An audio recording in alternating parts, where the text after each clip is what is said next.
the middle of the week, and you're welcome to WFM 91.7, Nigeria's first and only radio station for women and their families. You're welcome to The Big Question on Women Radio, the program where we discuss and prefer solutions to issues affecting us as a nation. Today, we are shining the spotlight on tuberculosis in Nigeria, breaking the silence, saving lives. Tuberculosis remains one of the leading infectious diseases in the country, yet stigma, late diagnosis, and limited awareness continues to threaten the lives of people in Nigeria. Today, we are breaking that silence. We're raising awareness, and we are discussing how we can all play a role in saving lives and building healthier communities. As always, you can be part of the conversation by calling 07000 917 917 or 09155 917 917, or you can text us or WhatsApp us on 0703 1756 537 or 08155 917 917. You can also catch us live on social media at WFM 917, or listen to us live at www.wfm917.com. My name is Fumi Bangala, and with us today we have our guest in the house, Blessing Bassi and Damilola Osiefa. I hope I did not murder your name. Hi, ladies. Good morning. Good afternoon. Good afternoon. How are you doing today? Hi, ladies. Can you hear me? Yes, we can hear you. Can you?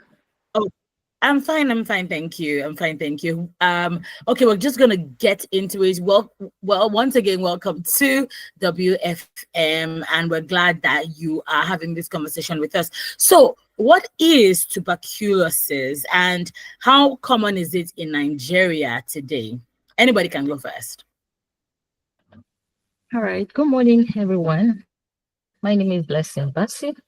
Tuberculosis is an infectious disease caused by a bacterial called Mycobacterium. Tuberculosis is mainly affects the lungs, but can affect other parts of the body. Nigeria is one of the countries with a high burden of tuberculosis, with hundreds of thousands of new cases every year. Yes. All right. Thank you so much for that. I think the next question I would like to ask is, what are the early signs and symptoms of tuberculosis that people should not ignore? So you can go ahead and answer. Okay. Good afternoon, everyone. These are the few signs people should watch out for. You are sweating. You're sweating like crazy. Even the weather is so cool. You're still sweating. Late night sweat. You are losing weight, and then coughing. You are coughing. Your cough is lasting for more than 2 weeks. These are the things you should watch out for, or should go test for TB. Can you expatiate on the coughing, because some people don't, are there different is it like excruciating cough? Because aren't there like different kinds of cough? But what do you mean? I want you to like really touch on the coughing aspect of it. A persistent cough. You're coughing for more than 2 weeks. The cough that is so tough, like to the extent that you're even coughing out blood. Yeah, any cough that lasts for more than 2 weeks, you should go test for TB. All right. Okay. Next question would be, so before that, you said any coughing that persists for more than 2 weeks, the person should go to the hospital, right? Yes. Okay, awesome. Now, where can people go to get tested for tuberculosis? Okay. People can go tested for tuberculosis at government hospitals and healthcare facilities that are recommended, like that are TB recommended facilities. People can go test for TB there. And then you can also get a referral from Seed Initiative. They can refer you there too. Okay, but is this testing, is it free? The testing and the treatment, Yes. is it free in Nigeria? Patient 2 is also free. Oh, so how can people find this free treatment if they're not going to their own hospitals?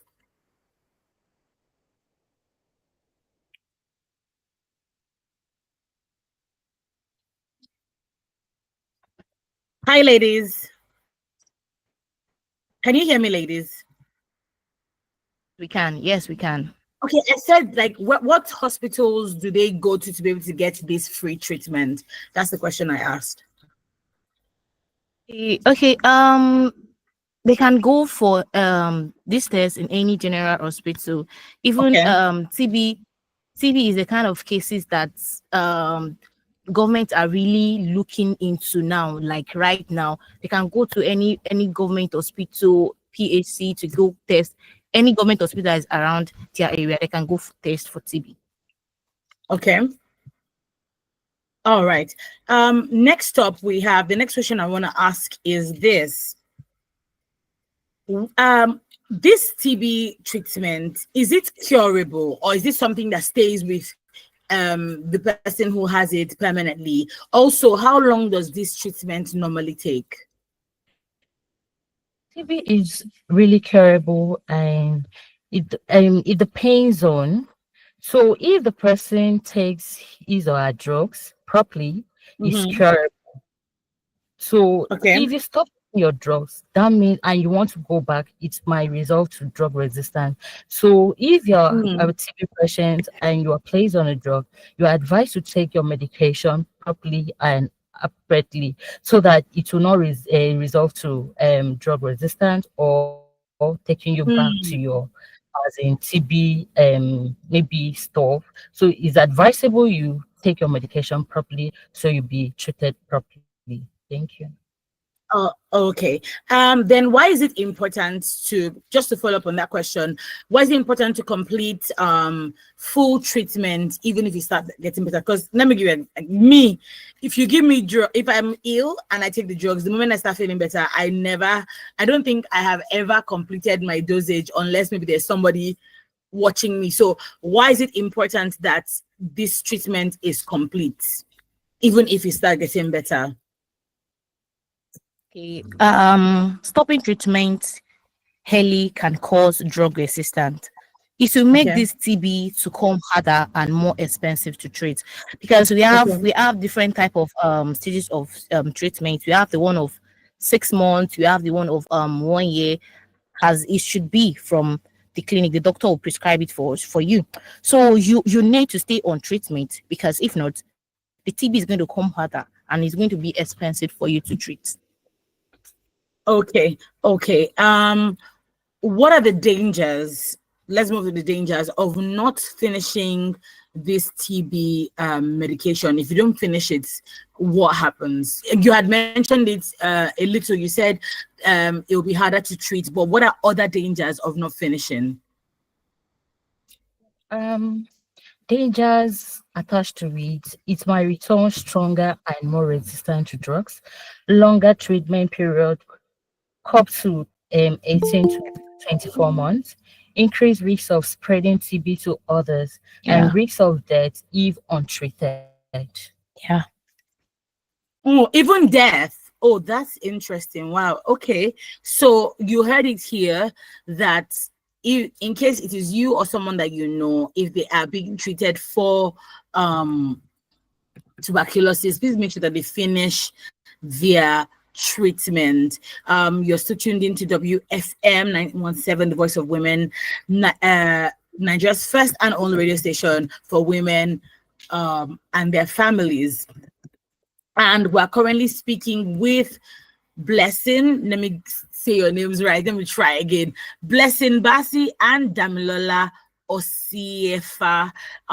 Blessing is a youth activist passionate about health, SRHR, climate action, community safety. She's committed to creating safe, healthy, and sustainable futures where young voices can thrive. She's also a She's currently a gender equality champion at Sustainable Impact and Development Initiative, which is the initiative that they are coming from today. While Damilola Osiefa, I hope I'm saying your name right. I'm so sorry. She's a dedicated student of the University of Lagos and a trained peer educator at Luth, currently serving as a caseworker with the Center for Clinical Care and Clinical Research, CCCRN. She's also a gender equality champion at Sustainable Impact and Development Initiative.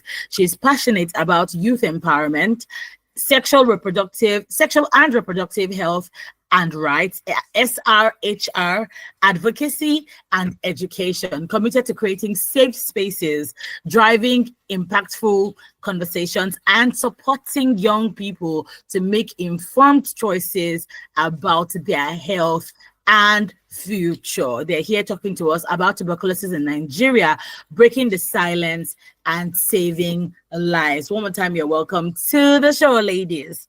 Now, my next question on this tuberculosis is, can someone who has been treated for tuberculosis, can they live a normal, healthy life? Yeah, sure, definitely. Once cured, people can return to their normal life, work, activities, go to school. They can return to their normal activities. Sure. Then how do we, in this culture, this place that we live in, this Nigeria, our beloved country, any small thing, there's stigma there. So how can families or neighbors or even friends support someone who's living with tuberculosis? How do we, stop the discrimination? How do we stop the stigma? Because you said that it is curable, so it's not like it's something that's incurable. How do we stop that from happening? To showcase love and encouragement, because TB, if somebody's taking his or her drugs, is not the death sentence. Remind them to take up their medication daily, avoid stigma and isolation, share correct information with others to reduce fear and misinformation. Yeah. And to also add to that, Carry on. spread the awareness that TB is curable is very important. Share the awareness. TB is curable. Thank you. Yes, TB is curable. I do have a personal experience. Like many years ago, there was someone I knew who had tuberculosis, and it knocked him out. Like if he was a shadow of himself. And I remember that they had asked friends and family to come do X-rays to make sure that we also didn't have tuberculosis in our system. And yeah, he's doing fine. At least the last time I saw him, he was fine. So yes, tuberculosis is indeed curable, and we need to stop discriminating against anything in particular, any disease, because it could be you and you wouldn't like it if you are discriminated against. Okay, what should you do if someone around you has a persistent cough for more than 2 weeks? What should the person do?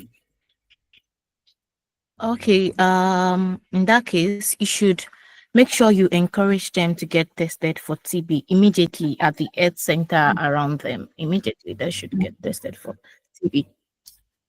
But what if the person is unwilling to go? Because people just generally do not like to go to the hospital. Once they say it's hospital, they have this negative perspective on the hospital. What should you do? Like, how do you go about dragging them at this point to the hospital? Where the question you asked the other time, that how can we support our friends and family and neighbor to go to support them from stigma and discrimination. That's where we come in. We will make sure that we tell them to go for this TB, and then tell them that there won't be stigmatization in the clinic or discrimination, so that they won't spread this TB to others. So, and they also make sure to let them know that TB is curable. They shouldn't have any fear in them. Okay. Do you have any examples of people who have had tuberculosis and have been cured from it? Okay, I am a living testimony. Oh, okay, Yeah, beautiful. I Please am go living ahead. testimony. I have once had a TB that I used the drug for more than 1 year and 6 months. Although I Oh, detect it late, that's why I said early detection is very good. I detect it late, so it is really a bad thing for me. I am a living testimony that I'm cured with TB, so I am a living testimony. oh, glad, so glad to hear that. Like you heard it right here that to you read it right here that tuberculosis is curable, and like she has said, she's a living testimony. She's fine, she looks healthy, she's beautiful, she's radiant, she's glowing. Okay, now how can schools, because I think what would you say there's is a rising spread of tuberculosis? Are we saying, is it crowded areas? Should the houses be largely ventilated and all of that? How do we go about that in making sure that our living conditions are not a breeding grounds for tuberculosis? Okay. I advise that good ventilation Yeah. is mandatory. Covering of mouth while coughing is important. Early testing and treatment, proper nutrition, and regular health checkup is very, very important. Yes. And All right. also, to add to that, we should educate others, educate these healthcare workers, and then we should also invite professionals to talk about it. The professional doctors and nurses to come out and talk about TB. TB is curable. You know. Thank you. All right. Final question from me is, how can schools, workplaces, churches, mosques, how do they help in spreading tuberculosis awareness? Okay. Through education campaigns, Mm-hmm. organizing health talk, like they should organize health talk, maybe in school, mosques, church, and then also sharing materials like nose masks and sanitizer, and then also inviting health professionals to speak in churches, malls, and schools, so on. All right, thank you. Like you've heard it here today, tuberculosis is preventable and it is curable. Do not take time in going to the hospital. Like Damilola said, she said she detected hers late, but then thankfully she was able to get treatment for herself. So please do not go to the hospital late. When you not even somebody, when you start noticing that you're coughing more than 2 weeks, please go to the hospital. We need to speak up, we need to get tested, and we need to also support those who have been affected or infected by tuberculosis. Breaking the silence is the first step towards saving lives, and that's something that we are very, very big on over here at Women Radio. So let's continue to spread awareness, let's continue to encourage early treatment, and let's continue to work together for a Nigeria free of tuberculosis. Big thank you to you, Damilola and Blessing. Thank you so much for coming on the show today. They're both gender equality champions from Sustainable Impact Development Initiative. That's SID initiative. Thank you so much for coming on the show. We applaud and celebrate the great work that you're doing over there at Sustainable Impact Development Initiative. Well done. And we pray that you have more strength and power to continue. Thank you so much for coming on the show. All right. All right. My name is Fumi Bangbala, and this has been The Big Question on Women Radio 91.7. Until next time, let's keep asking the right questions and seeking the right answers. See you the same time next week for On The Big Question. Bye for now. This is WFM 91.7.